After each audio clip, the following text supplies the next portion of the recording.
7 post-fight shoeys, 199 strikes against Max Holloway, 3 Mexican championships, the bloodiest fight in UFC history, or one of them, and a 100% finish rate. These are just some of the things on the resumes of UFC 325's fighters. Hello, my name is Owen Lee. You might know me from my MMA documentaries on Owen Lee Productions, but here we just yap about UFC stats and things I'm passionate about. And particularly, I am passionate about the best sport in the world. We're going to cover a lot of stats tonight about UFC 325 taking place in Australia, down under. Tai Tuivasa, of course, being the one who holds the record for the most shoeys inside or about the octagon at 7.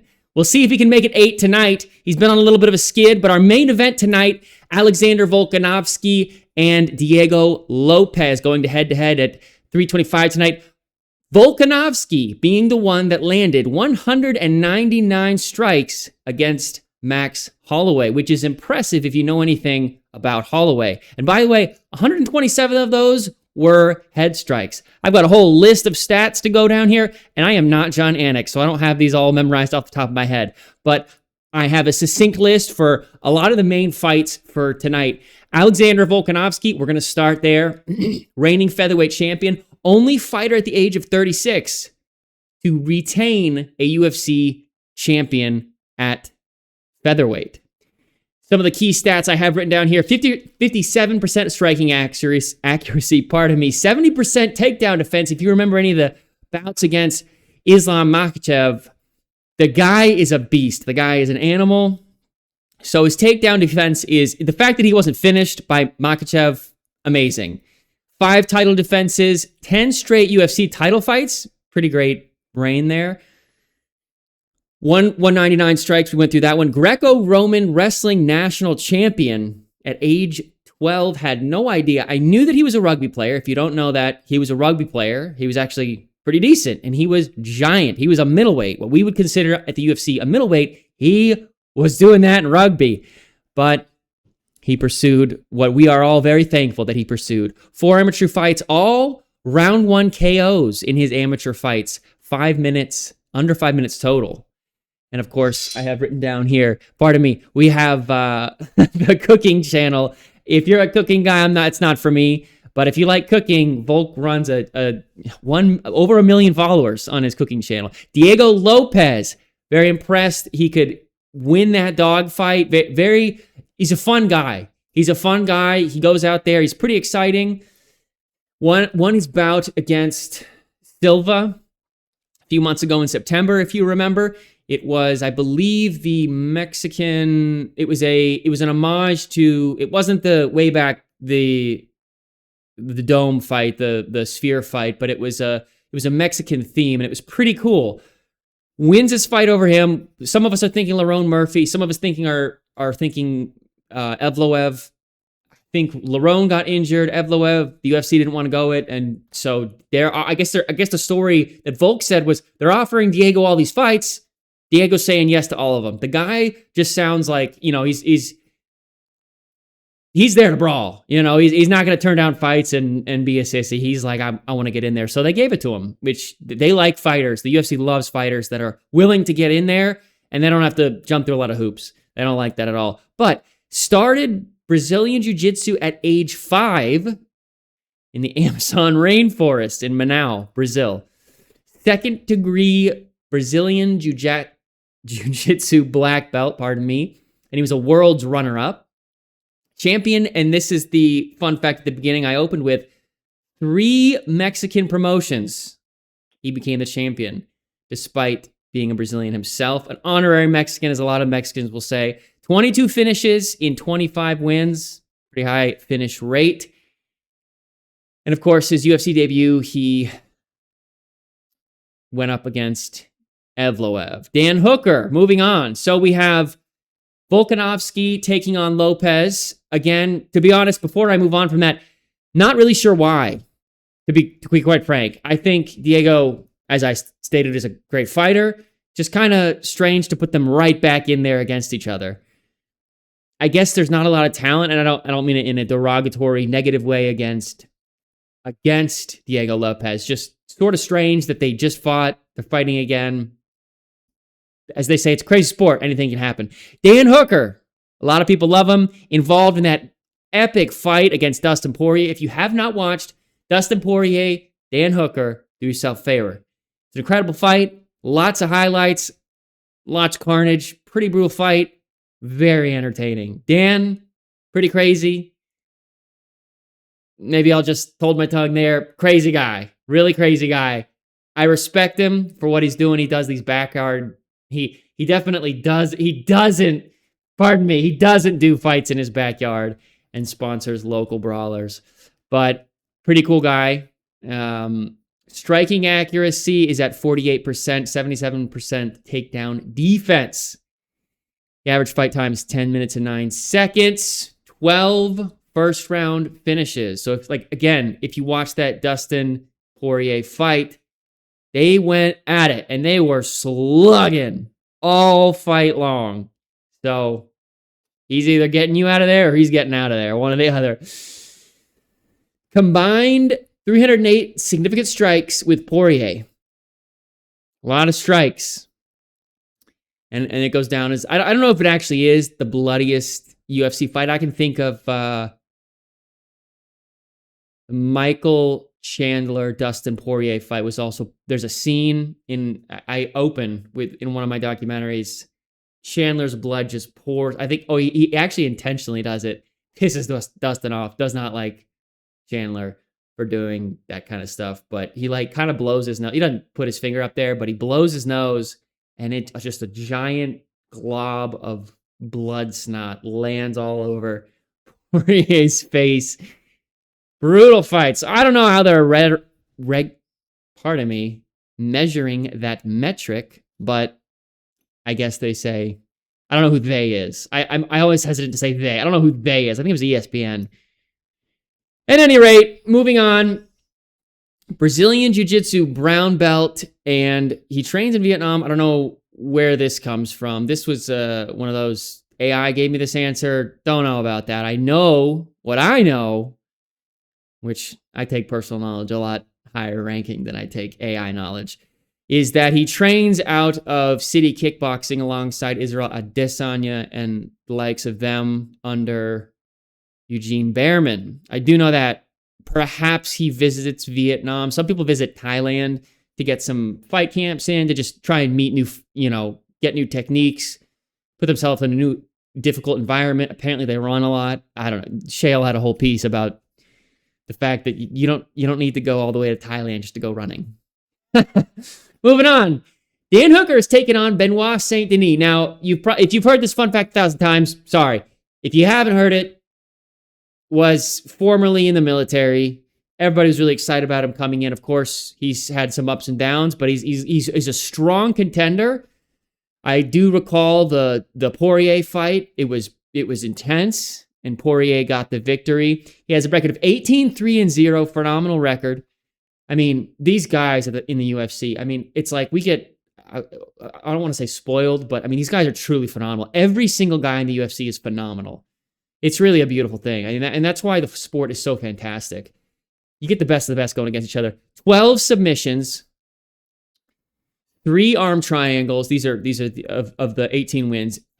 12 subs, 3 arm can't even speak English, triangles, 4 rear naked chokes, 2 guillotines, and 1 face crank. If I recall, I think it was against Mauricio Ruffy. I could be totally wrong, but we're doing this in one take. I want it to be authentic. I think there's a lot of shows out there that, I don't know. I think people are yearning for originality, and I'm just trying to create something that brings value, give you the stats, give you the rundown of the fights, and I just want it to be authentic. That's my goal here. So I ain't cutting out any of my yapping. 55% striking accuracy, 71% takedown defense, 6 minute and 55 second, which would be over the course of 2 rounds, average fight time. 5 years, this is what I was talking about earlier. 5 years French Special Forces in the SAS. He was in the Mali War and the Boko Haram counterterrorism. He earned a medal for the nation's gratitude. He earned the Combatant's Cross. He started MMA in 2017. He originally started to improve as an operator. He knocked out Beneil Dariush in 16 seconds back in November of 2025. There it is. I did have it written down. Submitted Mauricio Rufia by face crank. So Ruffy's on this fight card. We'll get back to him. Face crank is a brutal one. It reminds me, I think it's fairly similar to, now the orientation may be opposite or whatever, but the submission itself is probably very similar to what we saw with, I don't know how I didn't see this highlight, but I'm assuming a face crank would be what Khabib did against Conor McGregor. He actually had his chin and from my understanding of that submission, it wasn't actually that he couldn't breathe so much. It probably did constrict some breathing as much as it was pulling your neck in a way it's not designed to be pulled. And it would probably break at a certain point because Khabib was not happy with him. Moving on, French national BJJ champion. So this would be the amateur leagues. And we'll move on from here, he was taking on Dan Hooker, Rafael Fiziev and Mauricio Rufy. Fiziev? I don't know how to say it. Record of 13-4-0, 8 knockouts, 1 submission. The key stats, 52% striking accuracy, 90% takedown defense, and 12-minute and 17-second average fight time. He has 6 first-round finishes, and he has the highest body strike. Man, I can't speak tonight. The highest body strike percentage in lightweight division, 40% plus. He was in the Kyrgyzstan Police Academy. Very interesting. I don't know a lot about Rafael. I just remember him going up against Gaethje and being like, I have no idea who this guy is. And then I saw him like throw a high kick, and I was like, wow, this guy must be pretty good. I just remember thinking that, and it was just very. I haven't been a lifelong. I wish I'd followed. I studied karate when I was a kid, loved it, and basically fell in love with the sport in 2020, when the great flu hoax of 2020. We all got shut down. This was one of the things, and it wasn't like, I think it probably would have happened anyways. It just came across my feed, Stephen Thompson. So I was new to the sport, and I see a promo of him, and I'm like, wow, this guy, and he's great. But I remember, if you can think back to when you were first watching the UFC, you have these preconceived notions of how the sport is, or, and then Gaethje gets in there, and Gaethje last weekend going to war. Amazing fight. Moving on. Staying on track. He's a blacksmith. Had no idea. I think he's having some issues with, I just saw a headline, having some issues with, I don't know if it's religious or cultural or both, but the people in his land, they're not really, no longer represents Kyrgyzstan due to Shia Muslim discrimination. That's what I have written down. Takedown. Starting at age 11, that's pretty young to fight. I mean, I started, when you're a teen, you're just barely like, oh, maybe I want to do this or that. Football, basketball, whatever it is. Age 11, it's pretty hard, pretty sweet. 6 straight UFC bonuses before recent losses. Tore his ACL in 2023 versus Gamrot. And his opponent, Mauricio Rufy. Rufy? I don't know. 12-3-0, has the spinning, amazing back kick that we all saw. Come to think of it, I can't think of who it was against. But anyone that actually does more than just stand there and just use their fist. Now, don't get me wrong. I love the Poiriers. I love the Gaethjes. I love the Holloways. But what I also like is Stephen Thompson, who will use his kicks, who will spin, who will use different kinds of techniques that are wildly effective if you hone them. I love seeing that stuff. So the fighting nerds thing, really cringy to me. Don't like it, but you got the technique. I love it. I hope I see more of it. 57% striking accuracy, 84% takedown defense, 8-minute and 54-second average fight time. And he has 8 first-round finishes and only 1 decision in his 15 pro fights. His nickname, Rufy, was from an anime. His real name is Mauricio de Lima Santos. He was a former bodyguard, very interesting. Champion in Centurion FC, which is a Europe organization, and the MFC in Brazil. He won 2 fights in the same night in 2023, including KO. So he knocked out a UFC veteran back in 2023, Ranis Torres, I don't know how to say it. Moving on to Tai Tuivasa. Now I have him here simply because he's further down on the card. He's got the shoeies. I think most people like entertainment. 7 post-fight shoeies starting back in 2018. Probably did some before that too. Tied for 4th most consecutive UFC KOs. There was 5 in between 2020 and 2022.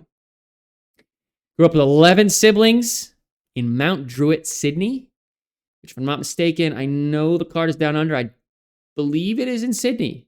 In Sydney. He was a rugby player. I believe he had a gambling addiction and decided to switch to UFC. He left the rugby due to the gambling, and he never turned back. He decided to entertain us all with his post-fight shoeies. I mean, I just think of that. I mean, and my feet are pretty, I bathe and between the toes and all. But still, drinking beer from a shoe, drinking anything from a shoe. First Indigenous Australian to win a UFC fight. He is of, and I'm going to try, Wiradjuri heritage. Not sure how to say it, but you got to try. Doesn't matter the culture, doesn't matter the language. If you try, I think people appreciate it. That's what I've noticed. If you at least give it a go, they'll laugh and go, "Oh, you're wrong." You got to be humble about it. I'm sorry, I don't know.